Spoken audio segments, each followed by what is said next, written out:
సిరిసిల్ల జిల్లా కేంద్రంలో మున్సిపల్ ఎన్నికల ప్రచారం చేస్తున్న కేటీఆర్ కు చేదు అనుభవం ఎదురైంది. పెద్దూరు బాబాజీ కాలనీలో కేటీఆర్ ను నిలదీశారు స్థానిక ప్రజలు. బీఆర్ఎస్ అధికారంలో ఉన్న సమయంలోనే మెడికల్ కాలేజ్ నిర్మాణం కోసం తమ భూములు లాక్కున్నారని ఆవేదన వ్యక్తం చేశారు. సొంత నియోజకవర్గంలో ప్రజల నుంచి నిరసన ఎదురవడంతో కంగుతిన్నారు కేటీఆర్.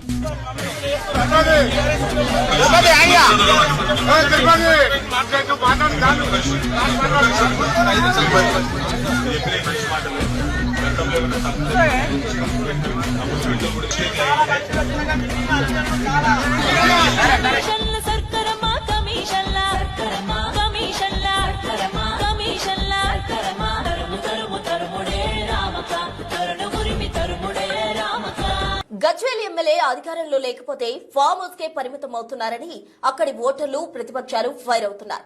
మాజీ ముఖ్యమంత్రి కేసీఆర్ పై తెలంగాణ రాష్ట్రంలో ప్రజలు అధికారం ఇస్తే హైదరాబాద్ లో ఉండి పాలన సాగిస్తారు, లేదంటే ఫామ్ హౌస్ లోనే పడుకుంటా అన్నట్టు వ్యవహరించడం అందరూ తీవ్ర ఆగ్రహం వ్యక్తం చేస్తున్నారు.